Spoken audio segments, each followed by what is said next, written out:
Commerce Alive Today presents Packard Bell.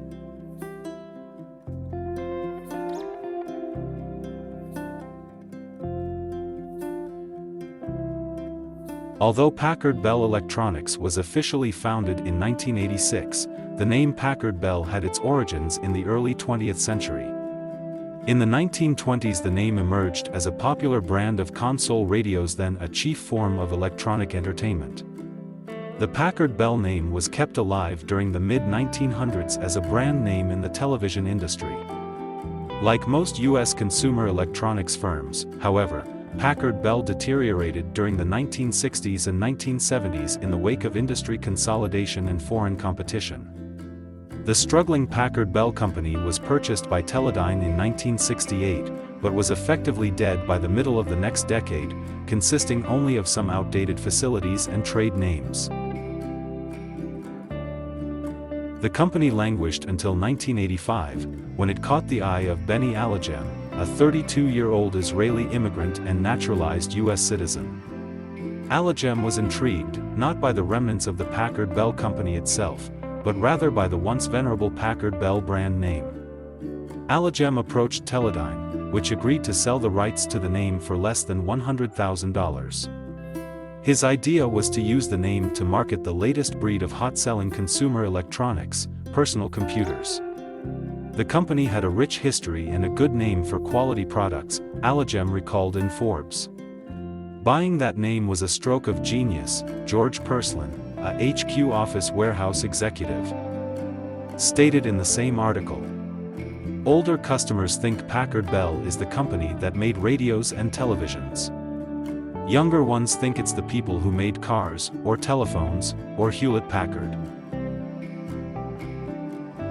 The first Packard Bell personal computer hit store shelves in 1987. Unfortunately, the product was just one of several IBM clones entering an increasingly crowded market.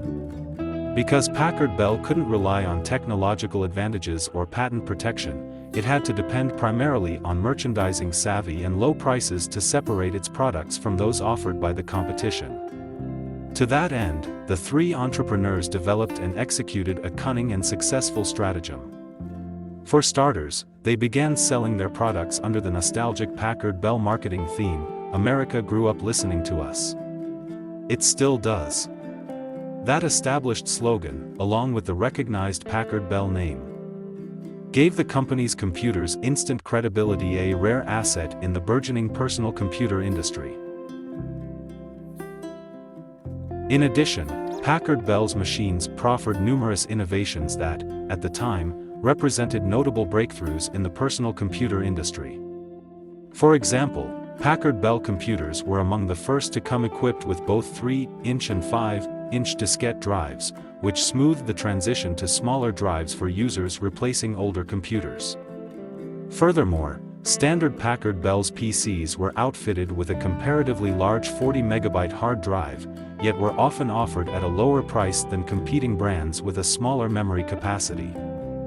Importantly, Packard Bell became the first company to pre-install software with its computers.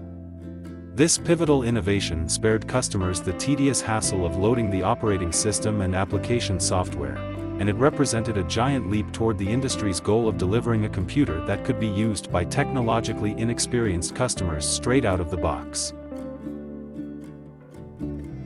Joining Alagem in his latest business venture were two longtime business partners, 32-year-old Jason Barzilay and Alex Sandel, then 42. The three Israeli-born partners had moved to Southern California in the 1970s because of its thriving Israeli business community and educational institutions. Alagem, then in his 20s, took business and finance courses at California Polytechnic Institute. He later joined with Sandel, an electronics engineer, to start a semiconductor distribution business. Barzilay entered the picture in 1983. He was also operating an electronics distribution business at the time, but had formerly worked at Burroughs and Rockwell International in engineering and sales positions. The three men combined their companies to form Cal Circuit Abco Incorporated, a Woodland Hills, California-based distributor of semiconductors and computer peripherals. By the mid-1980s, the successful enterprise was generating more than $500 million in annual revenues. When Allegem purchased the Packard Bell name in 1985, the PC industry was beginning to explode. While IBM had pioneered the industry, the number of industry participants offering inexpensive IBM clones was proliferating. Allegem and his partners believed that the PC business was moving away from a high-end retail environment and toward a commodity industry characterized by low margins and high volume. And they wanted to profit from the coming boom in computer sales. Allegem knew that Asian suppliers could produce customized computers and peripheral equipment inexpensively, and he and his partners already had experience in the distribution end of the industry. So, in 1986, the three men formed Packard Bell Electronics Incorporated, contracting both with their Asian suppliers to design a product line specifically for their company and with several Asian manufacturers, including Tatung Company of Taiwan and Samsung of Korea, to build the machines. The first Packard Bell personal computer hit store shelves in 1987. Unfortunately, the product was just one of several IBM clones entering an increasingly crowded market. Because Packard Bell couldn't rely on technological advantages or patent protection, it had to depend primarily on merchandising savvy and low prices to separate its products from those offered by the competition. To that end, the three entrepreneurs developed and executed a cunning and successful stratagem. For starters, they began selling their products under the nostalgic Packard Bell marketing theme, "America grew up listening to us. It still does." That established slogan, along with the recognized Packard Bell name, gave the company's computers instant credibility, a rare asset in the burgeoning personal computer industry. In addition, Packard Bell's machines proffered numerous innovations that, at the time, represented notable breakthroughs in the personal computer industry. For example, Packard Bell computers were among the first to come equipped with both 3-inch and 5-inch diskette drives, which smoothed the transition to smaller drives for users replacing older computers. Furthermore, standard Packard Bell's PCs were outfitted with a comparatively large 40-megabyte hard drive, yet were often offered at a lower price than competing brands with a smaller memory capacity. Importantly, Packard Bell became the first company to pre-install software with its computers. This pivotal innovation spared customers the tedious hassle of loading the operating system and application software, and it represented a giant leap toward the industry's goal of delivering a computer that could be used by technologically inexperienced customers straight out of the box. Even more important to Packard Bell's success during the late 1980s than low-cost and unique features was its distribution method. Prior to the late 1980s, almost all PCs were sold in computer stores or through sales representatives. Packard Bell bucked the industry standard when it became one of the first PC manufacturers to focus on mass retail sales channels. It sold its computers almost exclusively through giant retail stores like Sears, as well as discount chains, warehouse stores, and electronics and appliance centers. Major computer makers, clinging to the belief that consumers would continue to value service over price, scoffed at the mass market concept. Thus, as the percentage of PCs sold through mass market channels increased from 4% in 1987 to 12% in 1992, Packard Bell rode at the top of the wave. By 1992, in fact, Packard Bell controlled a leading 26% of that distribution channel, and it would boost that share to more than 45% by the mid-1990s. As Packard Bell's market share surged, so did sales and profits.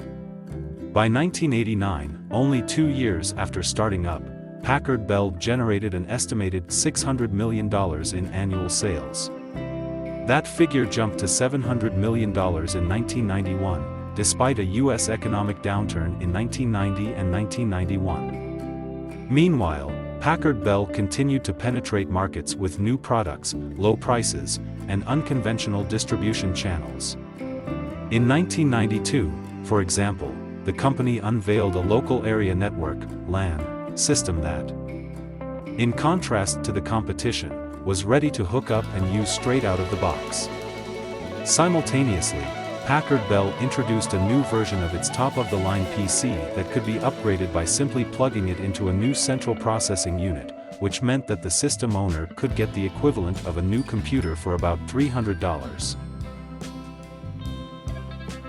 Such consumer-oriented features helped to earn Packard Bell the highest marks in the industry in consumer satisfaction, according to a 1990-91 survey by Verity Group, a market research company.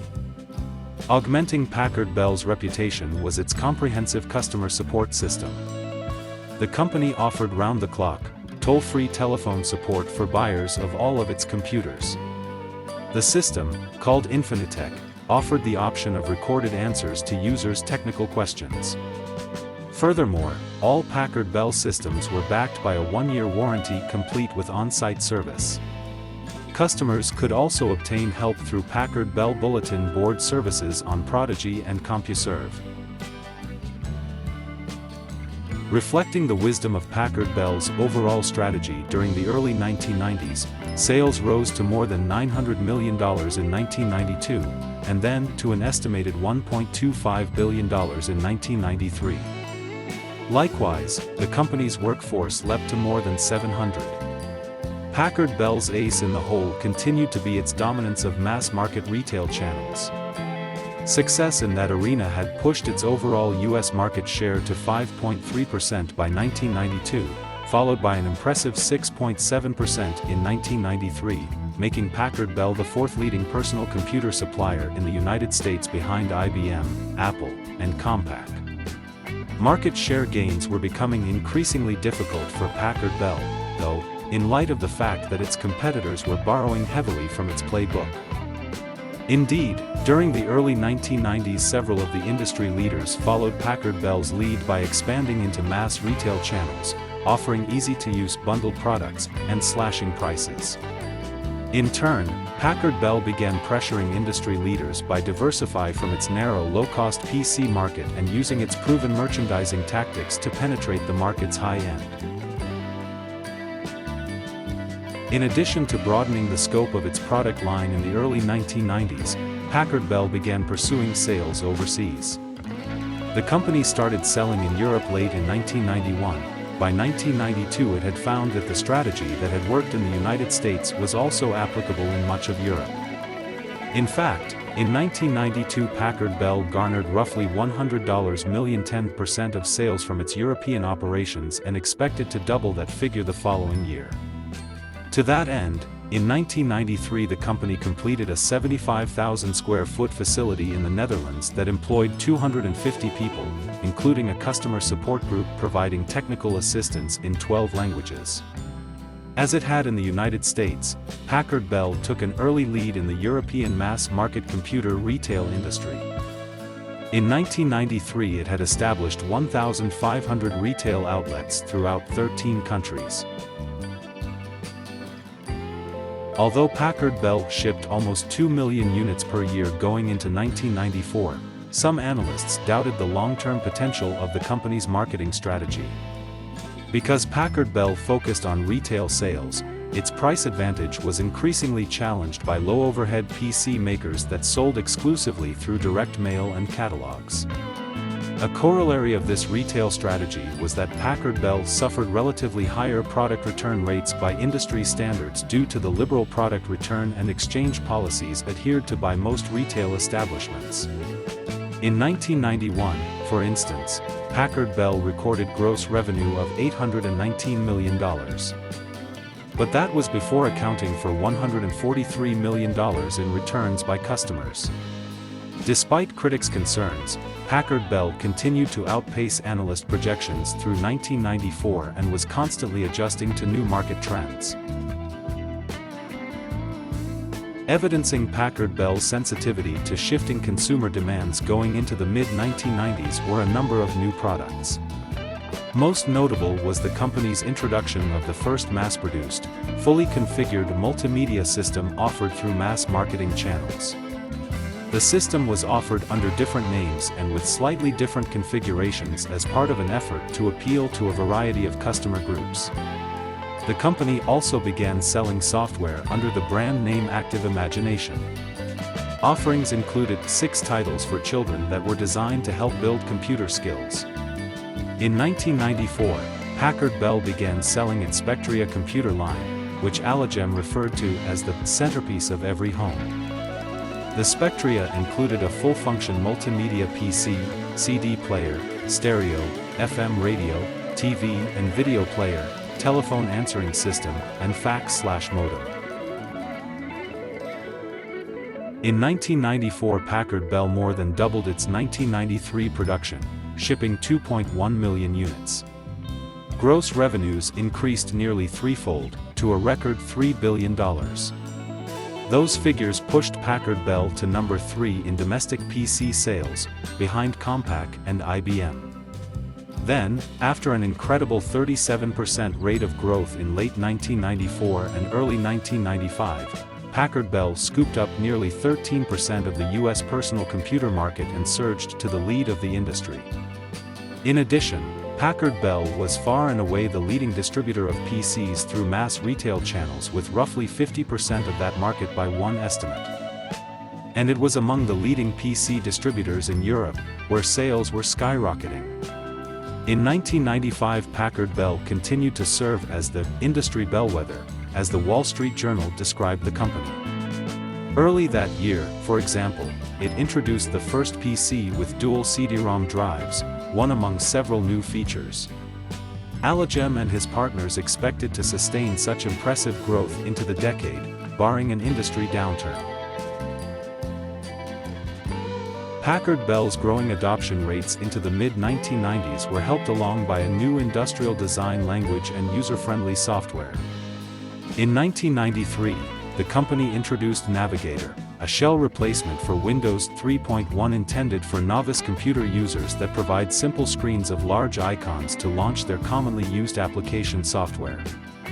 In 1994, they released Navigator 2, replacing the icons with a hyperskeuomorphic house metaphor, in which every screen of icons is within a pre-rendered 3D CGI room in a house.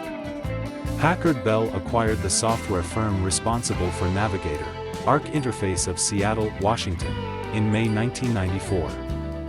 That same year, Packard Bell acquired Active Imagination, Inc., of Westlake Village, California, a developer of edutainment video games for children. With this acquisition, Packard Bell made the shift toward providing standalone software packages in retail outlets for the first time. Also in 1994, Packard Bell hired industrial design firm Frog Design, known for their work with Apple and Next, to redesign Packard Bell's personal computer line.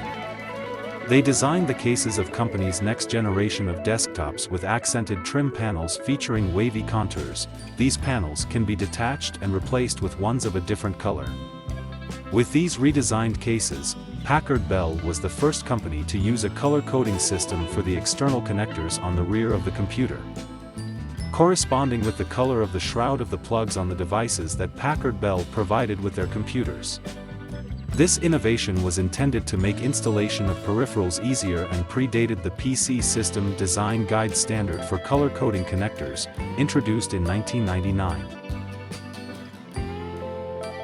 Packard Bell's Chatsworth headquarters were seriously damaged in the January 1994 Northridge earthquake, the epicenter of which was located just a few blocks from their 6-building complex, putting a halt to operations and putting 1,500 employees temporarily out of work. Buckling racks destroyed factory equipment and inventory, while the reactivation of municipal water activated sprinklers and caused substantial water damage, destroying much of the company's paperwork. A week after the earthquake, its sales offices and part of its production operations were moved to a 160,000 square foot complex in Westlake Village, California, on an interim basis. The company later relocated its operations to a new headquarter complex in Sacramento. In summer 1995, its customer service team meanwhile was relocated to an out-of-state office in Utah. Packard Bell saw gross revenues of $3 billion in 1994 and became the third largest personal computer vendor in the United States, trailing Compaq and IBM. In 1995, they overtook Compaq for the number 1 spot in American PC market share, cornering 13% of sales in the United States, following a 37% rate of growth from the previous year. While the company had seen tremendous growth in the mid-1990s, the long-term efficacy of the company's core strategies was being challenged by mail-order computer vendors such as Dell and Gateway 2000, who were able to shirk the large overheads of warehousing and vending by selling build-to-order. Packard Bell's reliance on retail also imparted a large rate of return on their products, due to the unqualified return and exchange policies most of Packard Bell's retail partners afforded their customers. In 1991 alone, the company deducted $143 million in customer returns on $819 million in gross sales that year. By the end of 1995, Packard Bell saw their profit drop, and they dropped to the number 2 spot in American PC market share, behind Compaq. In April 1995, Compaq launched a lawsuit against Packard Bell for not disclosing that Packard Bell computers incorporated used parts, claiming that this practice of refurbishment without disclosure allowed Packard Bell to unfairly undercut their competition. This practice was, in fact, widespread in the computer industry, including Compaq itself. However, unlike its rival companies, Packard Bell was judged not to have advertised the practice sufficiently in its warranties. Compaq, for instance, placed numerous stickers on boxes of their refurbished hardware indicating this status. Attorneys general across 12 states launched investigations into Packard Bell in June 1995, the following month. Packard Bell settled 9 class action suits in 3 states, including California, providing reimbursement in the form of $50 worth of repairs for free in the short term, establishing a $1 million fund for monetary reimbursement in the long term, and changing its warranty policy. Packard Bell eventually paid $5 million to 22 states to settle the issue in September 1996. Packard Bell countersued Compaq in October 1995, citing unfair competition and defamation. They settled out of court in February 1996, after Compaq themselves were facing heat from multiple states for their own refurbishment practices. In early 1996, Packard Bell acquired Zenith Data Systems from Groupe Boll of France, in a 3-way deal which saw Groupe Boll and Japanese electronics conglomerate NEC increasing their existing stakes in Packard Bell. Shortly after, in June 1996, NEC announced that they would acquire Packard Bell, merging it with NEC's global personal computer operations. The merger was finalized in July 1996. The resulting division became known as Packard Bell NEC, selling computer systems under both NEC and Packard Bell faceplates. For a brief period, Packard Bell NEC was the largest PC manufacturer, in terms of units shipped, in the United States, with 15% of market share. It was also the 3rd largest PC vendor in the world in terms of sales at the end of 1996. However, Compaq overtook the number 1 spot from Packard Bell NEC in early 1997, at which point the latter fell behind Apple in retail sales to the number 3 spot. Between 1997 and 1998, Packard Bell posted losses totaling more than $1 billion. In the United States, price pressure from Compaq and, later, eMachines, along with continued poor showings in consumer satisfaction surveys made it difficult for the company to remain profitable and led to Allegem's departure in 1998. In 1999, NEC began withdrawing the Packard Bell name from the American market, while keeping it in Europe, where the brand was untainted by allegations of substandard quality. By 2003, Packard Bell had offices in 24 countries, none in the United States. In 2006, the chairman of the California-based Clifford Holdings, Jean-Huy Lap Chun, acquired the rights to the Packard Bell name from NEC for an undisclosed sum, establishing PB Holdings Company in the process. Hui was in talks with Lenovo Group of China to sell the rights to the Packard Bell name to the latter in early 2007. However, Acer Incorporated of Taiwan ultimately intervened, making a binding offer to acquire PB Holdings in October 2007. Acer's acquisition of Packard Bell occurred in the aftermath of their recent takeover of Gateway in August 2007 and was said to be a strategic deal to prevent Lenovo's expansion into Europe, where Acer had a strong presence. The deal was finalized between January and February 2008. Hui receiving $48.5 million in cash. Acer later arranged their marketing strategy so that Gateway products were sold in the Americas and Asia, while Packard Bell products were sold in Africa, Europe, and the Middle East. Acer-branded products meanwhile were sold worldwide.